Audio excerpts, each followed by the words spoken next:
Soundstripe.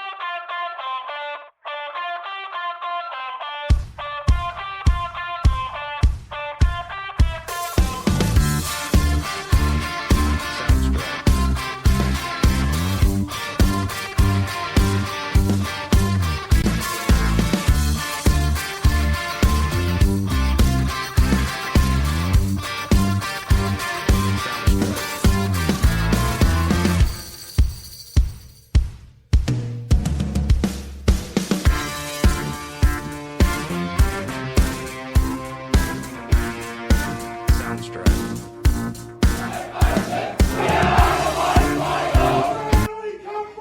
Soundstripe. Hello, welcome to the last Hawk Talk of the 2025 season, and I guess the calendar year as well.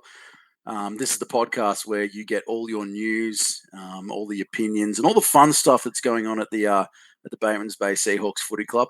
I'm your host, Joel Erickson. That other guy on the screen is my co-host, club legend, first grade coach this year, Michael Kenny. How are you, Michael? Very good, thanks, Jolly. It's good to be back in the hot seat and get another one of these out. Yeah, it's been a while since our last one. We haven't done one since the grand final, which we will chat about shortly. But yeah, I think it's been a let's reminisce on the year that was for the podcast. I think it's been a pretty successful year. Obviously, we started last year to well, I think rave reviews. You probably you're more in touch with how the club's taking the podcast nowadays, Mick. But my understanding is that the video format that we've started this year has gone down quite well. And Yeah, I think so, mate. Seems to be pretty well received I from have a what I'm hearing. well, I have a theory on that, Mick. I think it's Yeah, because I think it's because you're providing a bit of eye candy. yeah, right. I was going to say I think it was because you were on there, mate. So Oh, I don't know about that. I don't know about might that. have been when we had Bacco on. That might have bumped up the viewers a bit. I think the less we talk about that episode, the better. That was my worst episode of the year by far. He had me shaking. It was I can't deal with that man. But we've had some great guests on this year. Had a lot of great talk about the footy. I personally think our highlight episode was probably the one we did with Marto. That was a great episode. Marto is going to be, and I think that episode proved he's going to be a great coach for this team next year. So hey, if there are any episodes you haven't listened to or watched this year, go back into the archives. They're all there. It's a good way to spend an hour on a Tuesday afternoon, or any afternoon really. Let's be Right. honest. Okay, look, let's get the unpleasant stuff out of the way before we get into all the good news that's happened over the off season. We Yep. we do have to talk about grand final day. Mhm. Didn't go the way we planned. Unfortunately, both the senior men and the senior women were with the runners up on the day, which is not a bad thing, but obviously it's not a great feeling. Um, I wanted to talk. Obviously, you're the first grade coach, and you've probably spent a lot of time kind of reflecting on what might have gone wrong on the day. But I think the one thing I noticed, because I watched on the live stream, I think that game was the perfect example of why people say a lot of footy games are won and lost in the middle of the ground. Um, and look, this is in no way an indictment on Tully Ware, because I thought he played a good game in a lot of aspects. He just ran into a ruckman in Zach Sheether that probably had one of the best games I've seen at that level. And Tully's going to be a great player for this club. I reckon there's no reason why he won't be one of the premier ruckmen going up. But just sometimes you run into a guy who's bigger, stronger, and has a blinder. And I mean, I think Zach Sheether was pretty clearly the best player on the ground and probably won them that game in a lot of ways.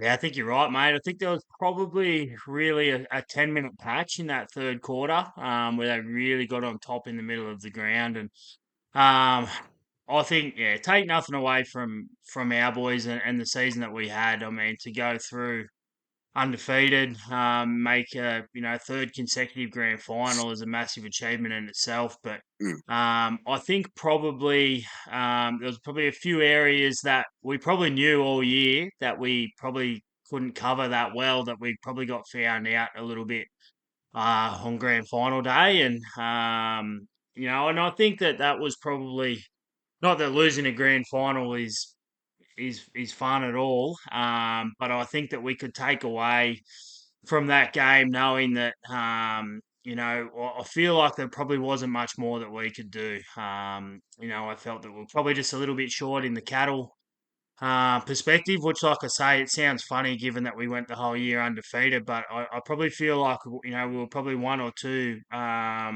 tall short in defence, probably another tall short in the middle of the ground, maybe a big body in the middle as well. So, we got found out in those areas, and full credit to Woden. I thought it was an exceptional game of footy, and especially the first half. Um, I really thought that after half time, I thought that we'd run away with the game. I wasn't confident that Woden would keep up with that pace and frenetic pace that it was in that first half. But like I said, there was probably that 10-minute patch there where they really just dominated. Like you said, Zach dominated the ruck, and I thought their inside mids were really good too. I thought Burridge and Cluffy as well were very good around the contest, and yeah, they kicked some quick goals that probably won them the game in that third quarter. You know what? Even though, look, the game was probably already gone by the fourth quarter, I was impressed. There was a fight back. They didn't quit, the players. It's not something you could accuse them of at all this season. They kicked 3 late goals. And like you'd know yourself, Mick. You've probably played in losing grand finals over your time. That by the end of the game, you probably just wanted to get off the ground. So I think it's a real credit to their character, that they kept fighting really until the final siren. They do, mate. They're an unbelievable group of blokes, and it's been a great privilege to coach this football team for as long as I have, and they will fight to the very death, and that's what I love about this group of blokes, and they understand now that there's a bigger picture as well ahead of us, and as much as it did hurt losing that grand final, we've got levels that we need to go to now to better ourselves and develop our game and obviously make this football club a powerhouse. Yeah, bigger fish to fry, so to speak. And it is going to be a transition, isn't it? Because you've gone from being probably the best club, the premier club in this community comp for the past, I'd even argue 5 to 6 years, Yeah, into a situation where you are going to be the minnows. yep. And I don't think that's not necessarily a bad thing to say either. You're going to be a first year club in a first grade comp. There's going to be teething pains. I think everyone understands that. So, are you confident that the players are going to be able to make that shift mentally? I think so, mate. I mean, it's been a long time since we've been in that position, like you said. I think since we won the flag in 2018, I feel like we've probably been the best team in that competition. Since then with probably not too much to show in the trophy cabinet for it, but I feel like there's no doubt that we're probably the premier team in that comp. But now going up to this next level, like you say, where I feel like we're going to be underestimated a lot as well, and I feel like the boys are buying into that. We know that these other clubs probably aren't going to think too much of us, so we've got nothing to lose, so to speak, as well, mate. So we're just putting our best foot forward. And Sammy Martin's released a really strong running program. The boys have just started to rip into that this week. So, really confident that the boys are going to have a strong preseason. And when Sammy gets down here in January, really going to hit the ground running. How good. And obviously the girls also finished runners up, but they were probably in a bit of a different situation. They were pretty clear underdogs going to that grand final. Gugong they were a powerful team this year. But once again, they've been a very good team. And unfortunately, it's just one of those things. I'm a Port Adelaide fan. I know what it's like to fall short at those final hurdles. Sometimes it just doesn't go your way. But I don't think it takes anything away from the program that they've built over the past 5 or 6 years. Oh, definitely, mate. I think if you look back at their season, to lose the players that they lost, from 2024 into this season, they lost to one team all year. Mm. As much as they lost 3 games for the year, and they lost to that one team. So, who was clearly better than everyone else. But like I say, look, much like the boys, full credit to the girls. They fought in grand final day. They were massive underdogs. They knew that. And they fought till the final siren. So our football club is very proud of that women's program and what it's been able to do in the last 6 years. And obviously a massive transition for them now as well. they've played in what 4 grand finals in 6 years, so they've had an extremely successful period. Mm. To now go up into, obviously the premier competition where, like you say, like in the men's space, they're going to be pretty underrated, and but really confident that with the players that we're going to be bringing into the program as well, with the coaching staff, that we can put a good program in place and develop a lot of these young girls that we've got coming through as well. Yeah. Look, let's put grand finals behind us. Let's look forward now. Oh, we'll also we want to celebrate the season and celebrate some of the individual accolades that the players and the club won this year. So let's talk about the way the club cleaned up at the AFL Canberra Awards night. First of all, Community Club Championship, which is massive. I think that's the second year in a row. Yeah, correct, mate. Yep. This one might be the one that I was most impressed with. Isla Judd winning the Rising Stars Women's Best and Fairest in the club's first season. That's a massive achievement. She won it quite easy too, mate. I think it was around 5 votes Mm. that she won it by, 4 or 5 votes. But yeah, talking to people, I didn't get the opportunity to watch too many Rising Stars women's games this year just due to their time slot. But from all reports, she was just a standout in that competition, and obviously in the team of the year as a starting midfielder as well. But she had an exceptional year in her own right. She obviously took out, our club best and fairest. At her home club, Eden, she played in the Sapphire competition, and she won the league medal in the AFL Sapphire women's competition as well. So she had an outstanding year, and yeah, we're hoping that we can obviously get her back on board, next year in our women's space. Clearly, a lot of talent there for Isla. Let's go through some of the other awards. Buster Ware, obviously the highest goal kicker for Div 1, and I think that was probably by about 30 goals by the end of the Yeah, I season. think he's highest goal kicker in the whole competition as well. I Yeah, saw. he's gone to another. He went to another level in 2025. And I love Buster. He's a great human being. I think he's going to be a ripping. I think he's going to shock a lot of defenders up in first grade next year.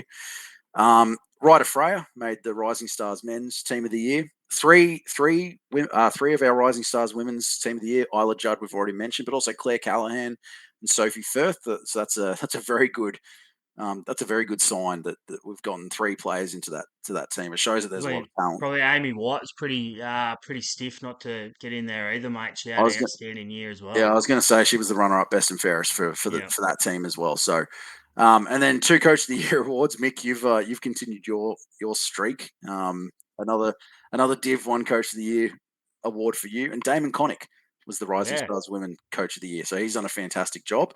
We're going to get to Damon a little later as well because he's received maybe not a promotion, but he's got a pretty important job leading into next year. Which, if you follow the Facebook page, you'll already know what we're talking about. But hey, we'll leave a little bit of suspense there. Legends Night, obviously a bit different to Prezzo Night, but there's a few names we want to mention here. Adam Bradbury has life membership. Noodles, he's been a part of the club. He's part of the furniture now. There, Mick. Yep. But that must have been a special moment for him. Yeah, it was, mate. He had his mum and dad there, his brother Lee, and yeah, his partner, and all the nieces, and his little one there as well. So yeah, Legends Night, a new night on our calendar this year, was really well received out there at Oaks Ranch. Yeah, obviously got to induct Adam as the newest life member, which we haven't had one for a few years. So obviously good to obviously acknowledge the great service that he's given to the club as well. I want to praise Adam a bit here. He's he's going to be one of the first blokes at the club that if there's a new face that shows up, he's going to be one of the first ones to go over and shake their hand. He's that kind of bloke. Fully deserves his life membership. That's a massive achievement. Seahawks of the Year were Anthony and Lena Freya. Clubman of the Year, I've had to hand this one over, but it's Asher Holtzheimer this year. And Club Woman of the Year, Taya Hancock. Do you have anything you want to say about those three awards? Yeah, it was awesome. So those awards are voted on by our committee. So we do sort of a nomination and voting process there, and I think obviously Ant and Lena, that sort of speaks for themselves. they do a huge amount of work at our football club in both the junior, senior space. Obviously Ant with the coaching the Rising Stars men, Lena coaches the under 16s girls, Ant's our junior coordinator as well. They do a mountain of work, and really hard, obviously, to go past those guys with their recognition, and it's great to see a couple of younger people at our club as well get acknowledged for what they do in a volunteer capacity. Mm. Asher is a great kid. Had the opportunity to coach him in Men's Rising Stars last year, and myself and Billy Alves, when we first met him, he was just, anyone who meets him, he's just an unbelievable kid, and he's like that around our footy club. He's willing to, he puts up his hand to help out wherever he can, and really proud to have him as a part of our footy club, and obviously win that award. And obviously Taya, she's much of the same mould. She's the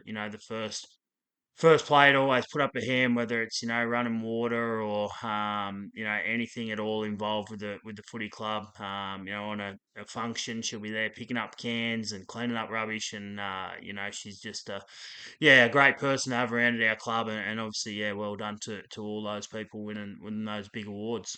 Also, special mention: Taya was brave enough to put her hand up as a guest on the podcast this year. So She was. go back. We're just going to give ourselves another plug here. Go back and watch that one. Let's go through presentation night real quick as well, because I mean there's a bunch of awards obviously given out, so we'll run through these quickly so we can get on to other things. Yep. Start with the Rising Stars women. Obviously, Isla Judd, aforementioned, the best and fairest winner. Amy White was the runner-up, best and fairest. Claire Callahan, team of the year and most consistent for that team. Yep. Chloe O'Shea won the most improved. Rosie McPartland was the coach's award, and Sophie Firth was the leading goal kicker. I mean, look, we've waxed lyrical in some ways about the Rising Stars women's team this year, but looking back at it now as the club, you're the football coordinator basically for the club now, Mick. You must view that as a massive success. Oh, amazing, mate, amazing. To obviously win that, their very first game, and to come away with the year with, I think, 3 wins and a draw. Managed to knock off, Ainsley, which is obviously a powerhouse club up there as well. So I think Belconnen won the Rising Stars women's grand final. Our girls lost twice to them by 4 points. So Wow. it just goes to show how well our junior girls program has been, and a lot of credit of that obviously goes to Lena and what she's done with that program the last couple of years. And obviously it helps bringing in those couple of girls from down the coast as well, which has strengthened our program. And that's really, I guess, part of the reason why we're doing what we are doing. We want the best players on the South Coast to be playing for our football club. So, to have Isla and Claire make the trip up, and Sophie Potts as well from Bermagui. So to have them, involved in our program, make our program stronger, and to see them get recognised as well, really proud, mate. Yeah. Let's run through Rising Stars men. Jack West and Will McAteer were the best and fairest, co-best and fairest winners this year. Jed Ware, the runner-up, best and fairest. Aidan Patterson, the most consistent. Jonah Woods, the most improved. Jacob Pike won the coach's award. And Ryder Freya, the leading goal kicker. Ryder would still be playing in that team as a pretty junior type, wouldn't he? He's what, Yeah, he 16? turned 16 last month, mate. I think Yeah. October. So, obviously a massive achievement from him to make that team of the year as well. So, playing the whole season as a 15-year-old, and against, there's obviously overages in that Rising Stars, competition as well. So, Yep. but yeah, huge achievement for him, and obviously we've spoken at length about him over the last couple of years, and how we expect him to be, a big part of our future as well. But a lot of those guys in that team, Jacob Pike had an outstanding year, but Jack West, Will McAteer, just a natural footballer. He hasn't played for a few years now, and he just slotted in perfect, and had an outstanding year. I think from memory, I think that top four in that best and fairest, there was maybe 4 or 5 votes separating the whole Yeah, right. top four. It was extremely tight, yeah. So and Jack West obviously being a massive inclusion to our footy club this year from Ulladulla. And we've been lucky enough to re-sign him or to sign him on for next year, and really excited to see how he goes in our senior space, along with obviously Jetty Ware as well. Yeah, just a warning for the rest of the competition. There is a third wear, and that third wear will be probably playing senior footy before you know it. Yeah. Div 2. Now this is my favourite award to announce, Mick, because you were the best and fairest. I was. Bowen Kelly got runner up, best and fairest. Bronson Mowat got most consistent, and I think like Bronson Mowat should just get like best bloke at the club as well. Yeah. Liam Mowat was most improved. Yep. Jackson Keane, the coach's award, and Sammy Truesdale was the leading goal kicker. Do you want to have like an acceptance speech or something? I've already done that. It was yeah, obviously pretty exciting, mate. I think it's probably the first best and fairest I've won since I was about 14. So but yeah, no, I really enjoyed my year playing reserve grade, and I think I said it on the night. Started playing first grade footy when I was 15, so I spent 21 years of my life playing first grade and without playing too many reserve grade games. So it was just a good. Probably the first couple of games, it took me a bit. I was like, I still probably thought I could be playing first grade, but I think probably 3 or 4 games in, I was pretty content with what I was doing, and really enjoyed it. Really enjoyed, I guess, being a part of a team where I hadn't known. I guess I've known those guys, but I hadn't played, footy and built those relationships with those guys in that reserve grade setup. So. I'd have to study the records to confirm this as well, Mick, but I think there's a good chance you're probably the first BNF in history to win one with zero carbs. Fair call. I missed a few games too, don't worry. But and it was pretty tight too. I think there was only a couple of votes between myself and Bowen, and he actually.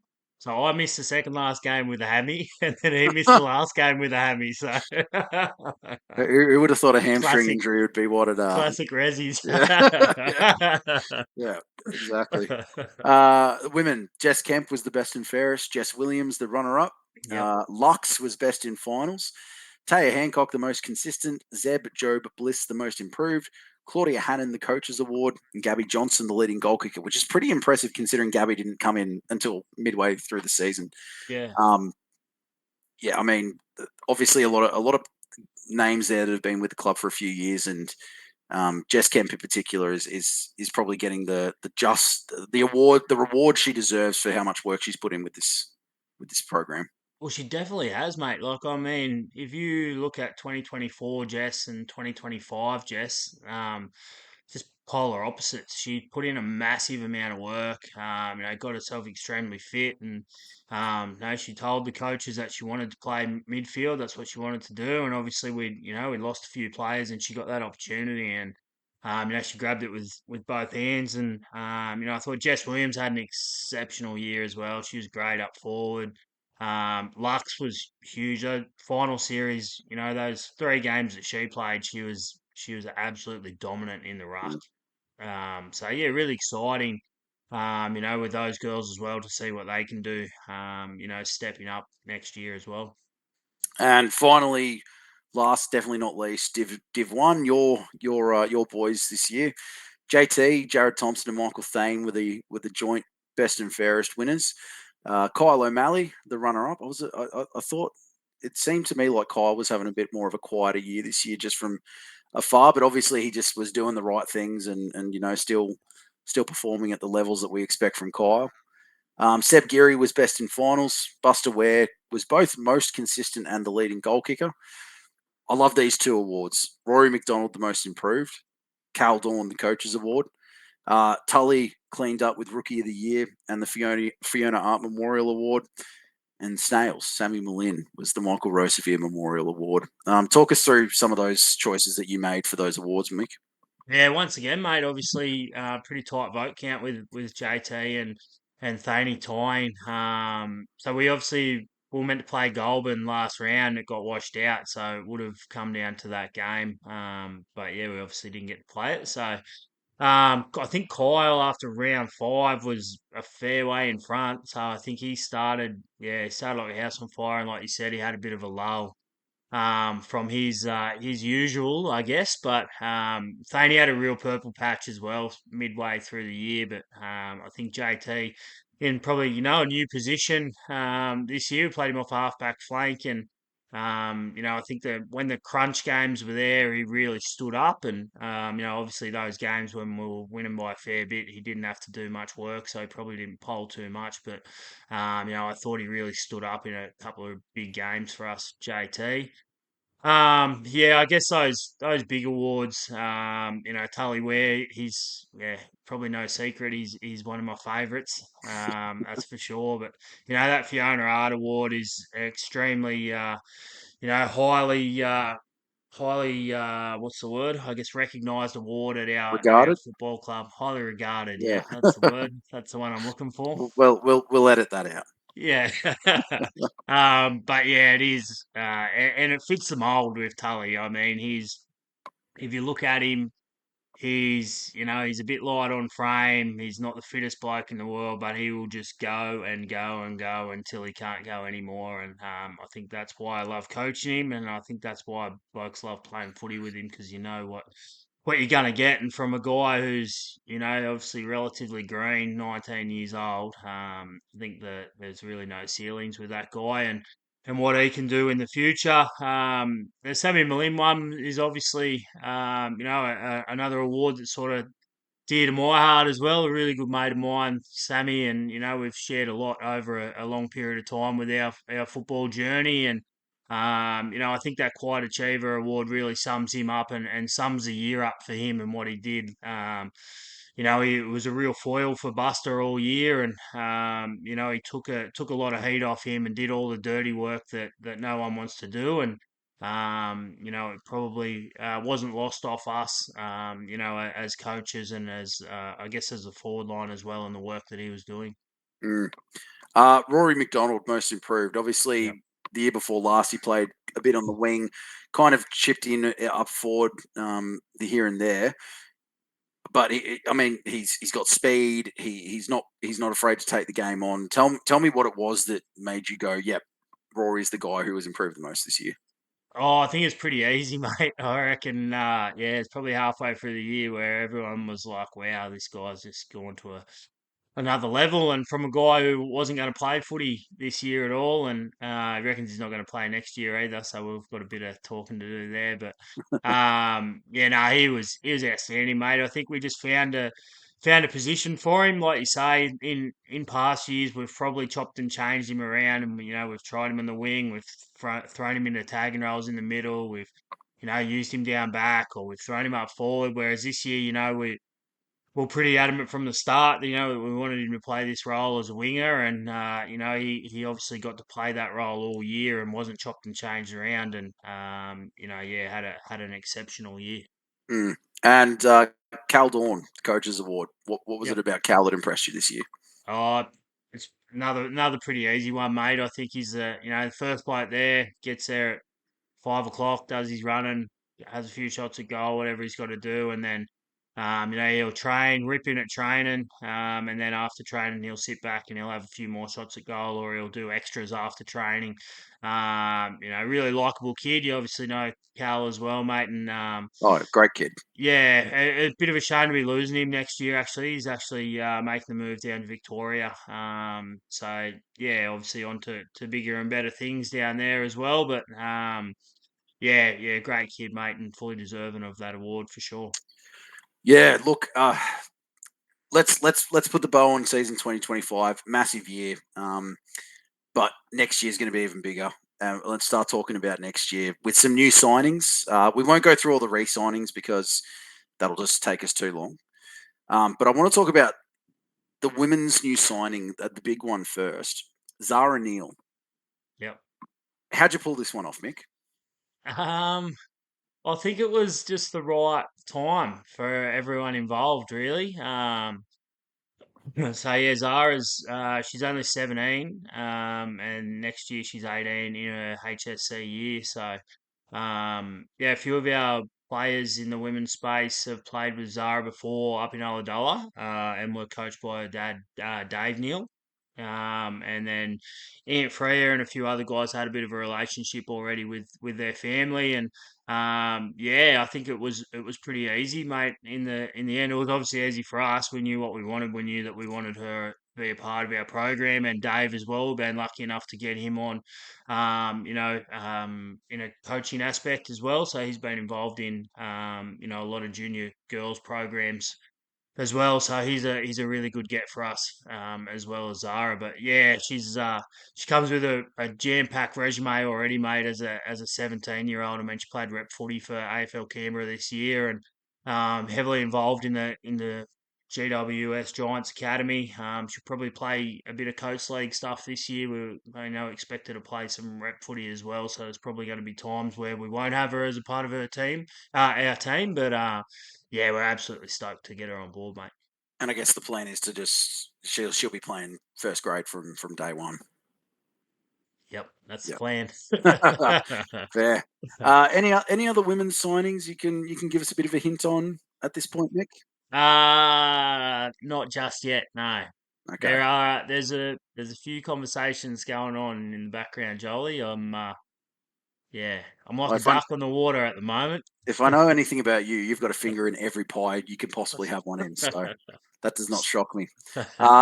There's three new signings that have been confirmed for the men's team. Let's go through these ones. Yep. Obviously, Sam Martin is considered a new signing, but we all Yep. know about him. We've talked about him. Mitch Taylor. Tell me a little bit about Mitch and what it took to get him to the club. Yeah, so Mitchy was a pretty easy one. He come out pretty early on. He when Marto got announced, so Mitchy lives in Wollongong, but has played probably the most of his footy in the Riverina. He's from Bathurst originally. Played in a premiership with Sammy Martin at Main in 2022.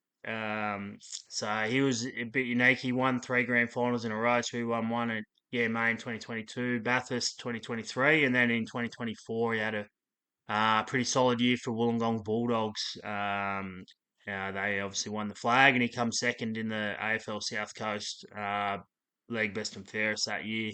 And then this year he's been out in the Farrer League playing for Burrell and had an outstanding year out there as well. So I think for us, we identified much like we just spoke about at the start of the podcast, mate, that we're probably a little bit small across the board. So that's probably what we've gone for as well. And Mitchy ticks a really big box for us, being a big 188 centimeter inside mid. They don't grow on trees, so absolutely stoked to get him on board.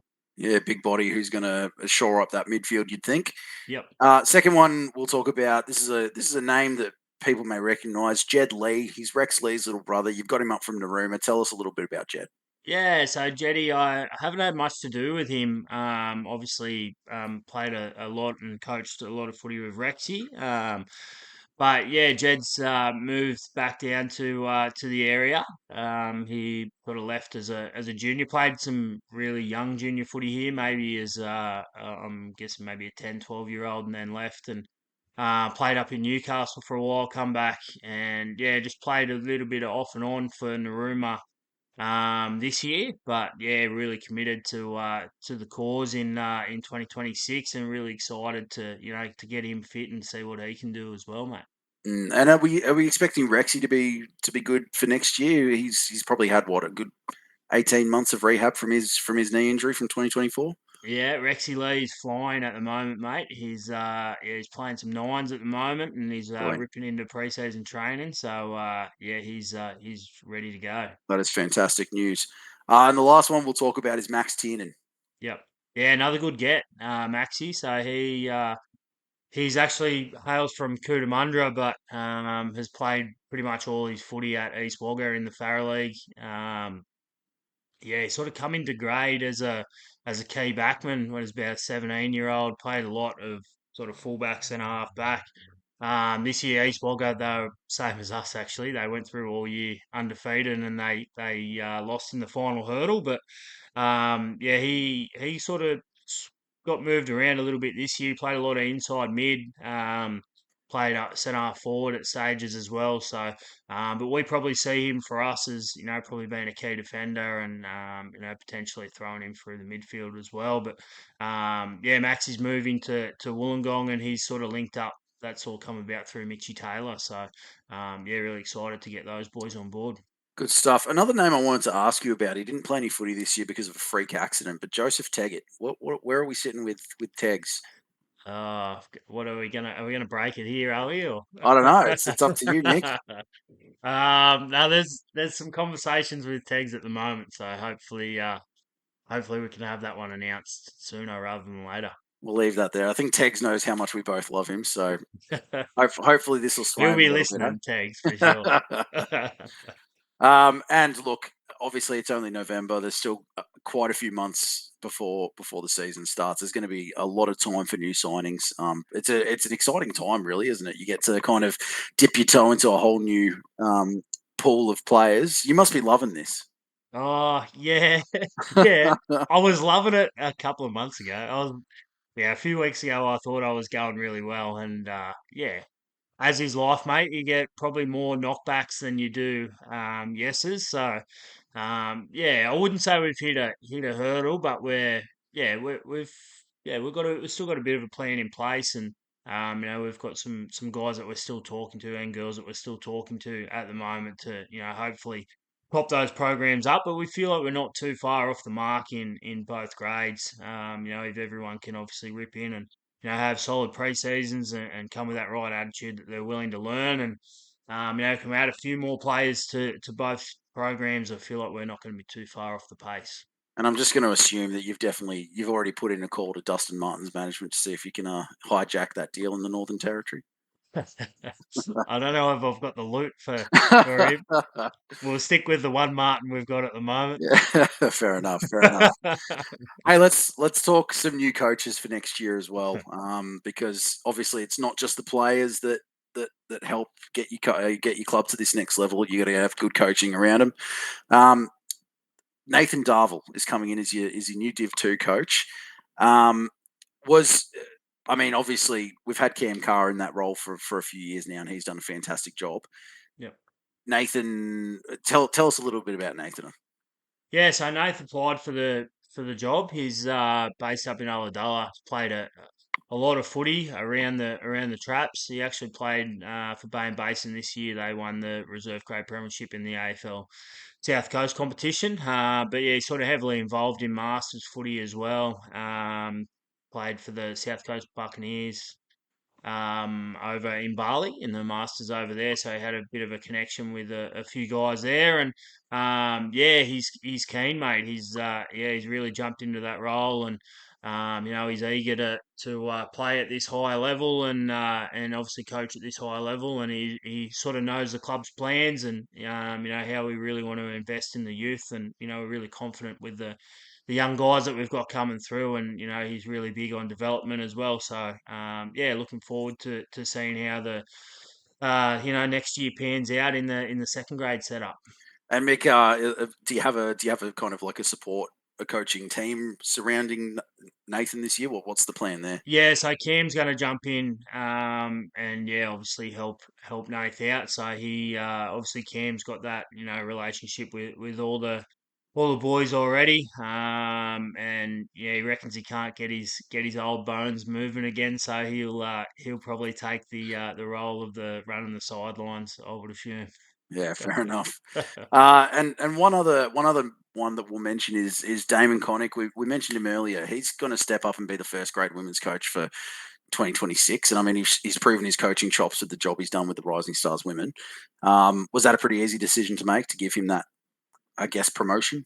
Yeah, well, Nazi actually didn't put in for it. He put in for the Rising Stars women's job again, and for us, we probably I guess we went for Dave Neal first, and then Dave probably come back and said, look, he just couldn't commit to doing that role, living in Ulladulla and with his work life and everything as well. So yeah, I guess it was a bit of a conversation, and yeah, actually didn't take much for Nars. He's one of those guys, mate. He's just really likable. He's got a really good feel for the game as well. And yeah, I feel like if we can get the right people in the right places to support him, that he's going to do really great things. Mm. Anthony Fryer will continue as the Rising Stars men's coach in 2026. Yep. Rising Stars women's coach, is there any news there that you're Pretty close to an pretty close? announcement there. Yeah, I reckon potentially next week we should have an announcement on that. So, yeah, looking really good on the coach front, mate. Really happy with what we've got. And yeah, obviously to have everyone sort of well, once we get the Rising Stars women's locked in next week, obviously to have it all locked in by the end of November is really good and gives us, really good prep time. Good stuff, and obviously keep your eyes on socials for that announcement when it comes to pass. Let's talk about the first grade coaching. Obviously, we've met Mardo, but what's the setup going to be? How many assistant coaches will you have? Have you gotten anyone in place already? I mean, obviously you're likely still going to be involved, and I understand that Sam Malin might be interested in having a bit of a crack at being an assistant coach as well this year. But what's the setup going to look like there? No, I don't think we had much luck with Sammy Malin. Oh, really? Okay, Nah, but it's news to me. I think myself and Billy Alves are going to link up again in that space. So, yeah, we've sort of reached out to Marto and said, that, we're happy to offer our services. And yeah, obviously Billy's a guy I've obviously got a great relationship with and having coached the Rising Stars men's with him, last year, but played a lot of footy with him as well, and he's got a really good feel for the game. Bill, I feel like he's destined to be, a really good coach down the track. Whether that's in, the men's space, women's space, junior space, I'm not too sure, but yeah, he's got a really good footy IQ and understands the game really well. So, yeah, I think that's where we're at there at the moment. But yeah, I guess we'll probably nut that out once sort of Sam moves down to the coast. I'm probably going off script a bit here, but I'm just going to put it out there. Sam, forward line coach position is yours if you want it. Yeah, there you go. Take it up, mate. Mick's on board. You, I'll you know uh, you know you I'll love answer. the club. I'll have my phone ready tomorrow, That's Sales, it. when That's after it. you listen to this. um, schedule's been released for next year. Yeah, And the who would big have thought? yeah, I know it's crazy. It's yeah, we're used to getting our schedule like a month before the games start. Yeah, we'll get it on the 31st of October. Yeah, What's going on here? and the big news is that, and this is a Mick Kenny special. You have secured the AFL Canberra's version of Gather Round for round one. It's going to kick off with three massive games at Hanging Rock Oval, which is called Monarch Park or something like that. On that It confused is. me at first. I was like, "Why? What is this Monarch Park business?" But three massive games of first grade footy, all at Hanging Rock Oval, first round of the year. That's exciting. That's massive, and it's a really good way to get kind of announce yourself to the league in a lot of ways. Yeah, it is, mate. It really just works in perfect. Obviously, launches our, first season in the Premier competition, launches our 50th year, and yeah, obviously launches our new principal partnership with Monarch Building as well, having it at Monarch Park. So everything's just really aligned there, and yeah, I guess what was a little idea has turned into something that everyone in AFL Canberra seems to be really behind. I think once we sort of brought it up and we come up with a bit of a structure and how we saw the 2 days working, everyone it was pretty unanimous across the board that they wanted to be involved in it. And yeah, hopefully if we can, I guess, run it right and present it really well, hopefully it's a continual thing every year in the AFL Canberra calendar, which obviously huge for the Seahawks, but huge for the Batemans Bay community as well. Yeah, I mean that's going to be a bit of a tourist event. You're going to get fans, you're going to get players, you're going to get families, you're going to get all kinds of people coming down, spending money in the town. Hopefully, spending money at the gate as well. But it's, I mean, I would imagine that those guys up in Canberra are going to love their coastal trip. The once or twice, two times they get to do it every year because it's just not something they've had access to really. Because AFL Canberra's traditionally been very Canberra centric. So you're probably striking while the iron is hot in some ways. Yeah, I think so, mate. Like I say, it's been really well received, so that'll mean every team will come down at least twice with that gather round now. So, um, but yeah, they, like I say, been really well received. Even we had a AFL Canberra meeting last week, and everyone's raving about it. They're still talking about it. So, yeah, hopefully we can turn it on, and the weather turns it on, and we can have an outstanding weekend. How good. Um, and another thing we need to mention as well is the new website. So you're not going to just get your news from social media anymore. Got the new website that's going to have all the schedules, all the news that you need to all the I guess everything you need to know about the club. Um, Mick, how long's that been on the boiler? Because I know getting a website design is not necessarily an easy thing or a cheap thing sometimes to do.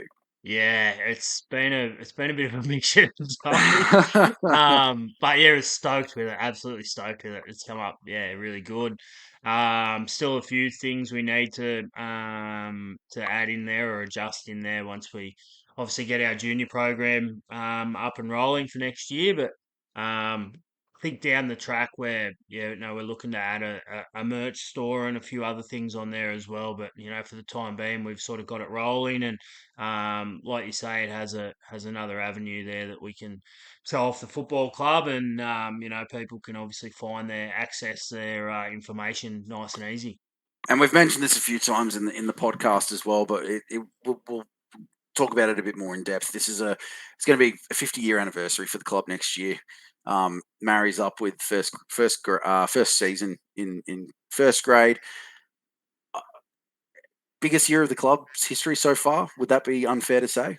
Oh, I would think so, mate. That's how I've been promoting it anyway. Mm. And it's been great. We've been getting such good buy-in from the local community. Our sponsorship numbers are through the roof.